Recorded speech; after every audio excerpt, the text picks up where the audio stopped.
বন্ধুরা, অন্নপূর্ণা নিয়ে কিছু গুরুত্বপূর্ণ আপডেট আপনাদের সঙ্গে শেয়ার করব বলে এসেছি। তা প্রথমেই বলে রাখি, বহু মানুষ কিন্তু এখনও অন্নপূর্ণা ভাণ্ডারে টাকা পাননি। তার কয়েকটি কারণ রয়েছে, যে কারণগুলোর জন্য আপনারা টাকা পাননি এবং আপনাদের এখন বর্তমানে কি করতে হবে সেই বিষয়টা নিয়ে আমি আলোচনা করব। বিশেষ করে যাদের শুধুমাত্র অনলি সাবমিটেড দেখাচ্ছে তারা কি করবেন, এবং যাদের টাকা এখনও ঢোকেনি, পেমেন্ট ফেলর বা আন্ডার ইনকোয়ারি বিভিন্ন পর্যায়ে যাদের রয়েছে, মোট কথা যারা এখনও টাকা পাননি তাদের কি করতে হবে। আপনারা একটু ধৈর্য ধরে মন দিয়ে শুনবেন শেষ পর্যন্ত এবং ভিডিওটি একটু শেয়ার করে সকলকে জানিয়ে দেবেন যে তাদের করণীয় কী। প্রথমে বলে রাখি, যাদের অনলি ফর সাবমিটেড দেখাচ্ছে বা অনলি ফর সাবমিট দেখাচ্ছে তাদের কি করতে হবে। তা এর কয়েকটি কারণ রয়েছে যে অনলি ফর সাবমিট কেন দেখাচ্ছে। কারণ হচ্ছে, আপনারা যারা জুলাই মাসে ফর্ম ফিল আপ করেছেন তাদের কিন্তু অনলি ফর সাবমিটেই দেখাচ্ছে, কারণ তাদেরটা এখনও এনকোয়ারি শুরু হয়নি বা ভেরিফিকেশান শুরু হয়নি। কয়েক জায়গা হয়তো শুরু হলেও হতে পারে, কিন্তু ম্যাক্সিমাম জায়গাতে এখনও সেইভাবে শুরু হয়নি। কারণ যেগুলো আগে সাবমিট হয়েছিল জুন মাস পর্যন্ত, সেগুলোকে কিন্তু 10 তারিখের মধ্যে ইনকোয়ারি কমপ্লিট করার কথা বলা হয়েছিল বা ভেরিফিকেশান কমপ্লিট করার নির্দেশ দেওয়া হয়েছিল। কিন্তু যা খবর চারিদিক থেকে যেটা আমি কালেক্ট করেছি, তাতে করে সব জায়গায় কিন্তু ভেরিফিকেশান হয়নি। এটা আপনারাও ভালো করে জানেন। আপনারাও বলতে পারবেন যে আপনাদের ভেরিফিকেশান হয়েছে কিনা। আপনারা জানাতে পারেন কমেন্টের মাধ্যমে যে আপনাদের ফোন কলের মাধ্যমে হোক, বাড়িতে গিয়ে হোক, ইনকোয়ারি বা ভেরিফিকেশান হয়েছে কিনা। ম্যাক্সিমাম জায়গায় আমি খবর পেয়েছি যে এখনও পর্যন্ত ফোন আসেনি বা ভেরিফিকেশান হয়নি। অনেকেই ভাবছেন যে তাহলে ফোন আসেনি, ভেরিফিকেশান করতে বাড়িতেও আসলো না, তাহলে কি আমাদের ভেরিফিকেশান হবে না? আর যদি না হয় তাহলে তো পরের মাসে আমরা টাকাও পাবো না। তাদের উদ্দেশ্যে বলি, আপনাদের ভেরিফিকেশান ফোন কল আসুক বা বাড়িতে না আসুক, আপনাদের কিন্তু ভেরিফিকেশান হতে পারে।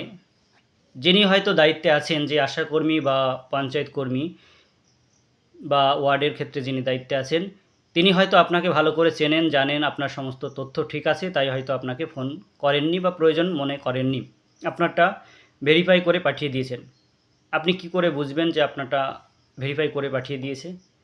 এক্ষেত্রে আপনাকে একটু খোঁজ নিতে হবে। যিনি দায়িত্বে আছেন আপনার ওয়ার্ডে বা গ্রামে, তার কাছ থেকে একটু খোঁজ নিতে পারেন, অথবা আপনার পঞ্চায়েতে বা ওয়ার্ডে গিয়ে খোঁজ নিতে পারেন যে আপনার নামটা, যেটা আপনার ওই লিস্ট ভেরিফিকেশান যে লিস্ট বেরিয়েছিল পঞ্চায়েত ভিত্তিক সেই বা গ্রাম ভিত্তিক, সেই লিস্ট অনুযায়ী আপনি গিয়ে খোঁজ নিতে পারেন যে আপনারটা এখন কি পর্যায়ে আছে, আপনারটা ভেরিফিকেশান কমপ্লিট হয়ে বিডিও অফিসে গেছে কিনা বা কি পর্যায়ে আছে, কোনো ভুল আছে কিনা, সেটাও আপনারা জেনে নিতে পারবেন। আরেকটা বলি, আপনাদের যাদের শুধুমাত্র সাবমিট দেখাচ্ছে তার একটা কারণ আমি বললাম, যে যারা জুলাই মাসে আবেদন করেছেন। আরেকটা কারণ হচ্ছে যাদেরটা রিভার্ট করা হয়েছিল। রিভার্ট বলতে যাদেরটা কোনো ভুল সংশোধনের জন্য আপনারা আবেদন করেছিলেন বা অফিস থেকে রিভার্ট করেছিল যে এগুলোকে ভুল সংশোধন করতে হবে। সেক্ষেত্রে আপনাদের একটু খবর নিতে হবে অফিসে গিয়ে, বিডিও অফিস হোক বা পঞ্চায়েতে, যেখানে আপনাদের আধিকারিকরা দায়িত্বে রয়েছে আপনার এলাকার, সেখানে গিয়ে আপনার যদি কোনো ভুল থেকে থাকে, অর্থাৎ এই যে যাদের রিভার্ট করা হয়েছিল জুন মাসে, তাদেরটা কিন্তু অনলি সাবমিট দেখাচ্ছে এখন। এবার তাদের করণীয় কি? তাদের করণীয় হচ্ছে যে আপনি যদি বুঝে থাকেন বা বুঝতে পারেন যে আপনার আবেদনে কোনো রকম ভুল ছিল, আপনি যদি ডাউনলোড করে রেখে থাকেন, একসময় কিন্তু ডাউনলোড অপশান দিয়েছিল, আপনারা যদি সেটা ডাউনলোড করে রাখেন বা যে প্রিন্ট আউট ফর্ম ফিল আপের সময় আপনারা যদি করে রাখেন, সেখানে আপনারা ভালো করে দেখে নিন যে আপনাদের কোনো ভুল আছে কিনা, বা আপনি একটু স্মরণ করার চেষ্টা করুন যে ফর্ম ফিল আপের সময় আপনার কোনো অপশানে আপনি ভুল করেছেন কিনা। যেরকম ধরুন, আধার নাম্বারটা ঠিক দিয়েছেন কিনা, বা আপনি ফিমেল অথচ মেলের ঘরে টিক দিয়েছেন কিনা। আপনি অন্নপূর্ণার জন্য আবেদন করতে চান, সেখানে হ্যাঁ বলে একটা টিক দেওয়ার জায়গা ছিল, সেখানে টিক আদৌ দিয়েছেন কিনা। টিক যদি না দিয়ে থাকেন তাহলে তো আপনার আবেদনটাই হলো না। বা নামের স্পেলিং কোনো ভুল আছে কিনা, বা জন্ম তারিখ, অনেকের আধার কার্ডে একরকম, আই কার্ডে একরকম, তার জন্য কিন্তু অনেকের টাকা ঢোকেনি। যাই হোক, বিভিন্ন ভুল থাকতেই পারে আপনাদের, সেই ভুলটা আপনারা গিয়ে খোঁজার চেষ্টা করুন অফিসে গিয়ে। আর একটা কথা বলে রাখি, অফিসের কর্মচারীরা কিন্তু যথেষ্ট কোঅপারেট করছে আপনাদের সঙ্গে। আমি তার প্রমাণও পেয়েছি। আমি আপনাদের স্ক্রিনেও দেখাচ্ছি যে আমার এলাকা থেকে একজন অফিসে গিয়েছিল এবং তাকে কিন্তু তারটাও এরকম কিছুই দেখাচ্ছে না অপশানে। সে কিন্তু অফলাইন, অনলাইন দুটোতেই করেছে, কিন্তু তার কোনো মাসেরই টাকা ঢোকেনি। তখন অফিস থেকে কিন্তু তাকে ডিটেলসে দেখিয়ে দিয়েছে এবং পিডিএফও দিয়ে দিয়েছে। আপনাদেরকে আমি দেখাচ্ছি সেই পিডিএফটা, যে ওখানে সব কিছু ঠিকঠাক আছে কিনা। আপনারা চাইলে সেইভাবেও কিন্তু অফিসের সঙ্গে যদি ভালো ব্যবহার করেন, আপনারা কিন্তু সেই সহযোগিতাটা পেতে পারেন। তবে একটা কথা, অযথা গিয়ে আপনারা কিন্তু ওনাদের বিরক্ত করবেন না, কারণ প্রচুর হেডেক রয়েছে ওনাদের উপর, প্রচুর দায়িত্ব, কর্মচারী অল্প কিন্তু কাজ প্রচুর। তাই আপনারা অযথা অফিসারদের গিয়ে ডিস্টার্ব করবেন না।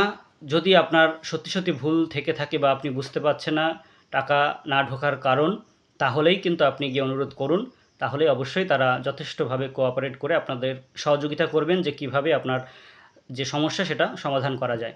প্রয়োজনে আপনাদেরকে যদি কোনো ভুল থাকে, সেটা কিন্তু এডিট অপশান অফিসারদের কাছে রয়েছে, তারা কিন্তু এডিট করে ঠিক করে দিতে পারবেন। আপনি হয়তো পারবেন না, যদি এডিট অপশান খুব তাড়াতাড়ি হয়তো আপনাদের জন্য আসতে চলেছে, যখন আসবে তখন আপনারা নিজেরাই ঠিক করতে পারবেন। কিন্তু আপাতত আপনারা যদি সামনের মাসে টাকাটা পেতে চান, তাহলে আপনাদের অবশ্যই ঠিক করে নেওয়া দরকার, কারণ আবার হয়তো 1 মাসের টাকা বঞ্চিত হতে পারেন।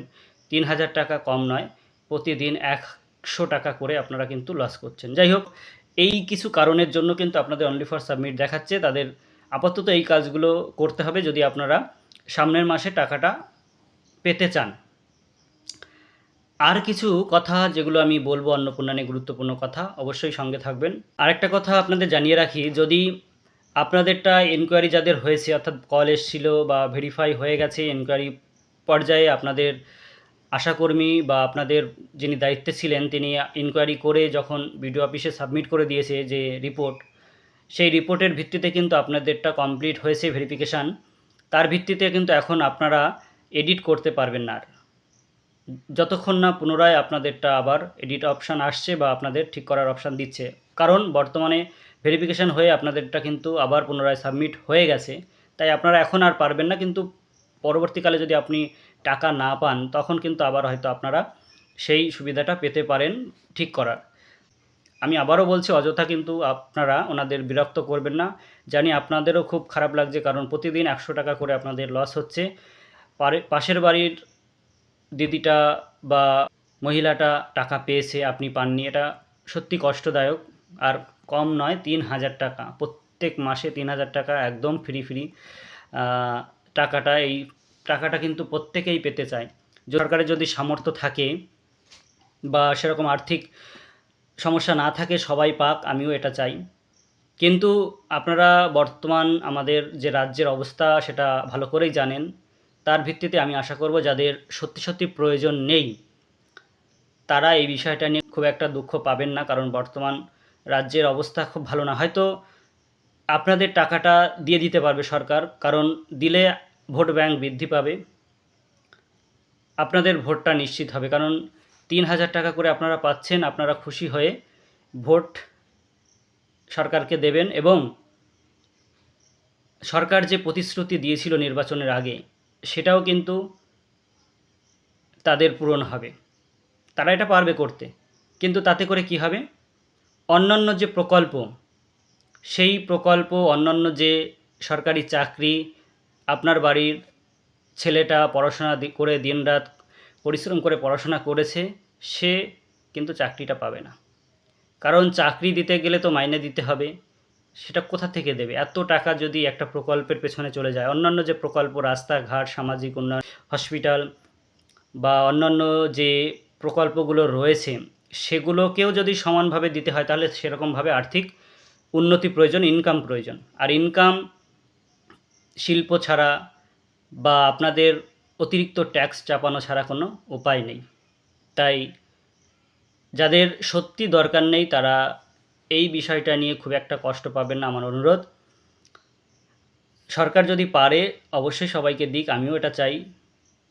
যাই হোক বন্ধুরা, আর এই বিষয় নিয়ে কথা বলছি না। আপনাদের যেটা আমি পরামর্শ দিলাম, আমার যতটুকু আমি বিভিন্ন জায়গা থেকে, বিভিন্ন সোর্স থেকে জানতে পারলাম বা কী করণীয় এখন আপনাদেরকে জানালাম। পরবর্তীকালে যদি আবার কোনো ইনফরমেশন পাই, আপনাদেরকে জানাবো।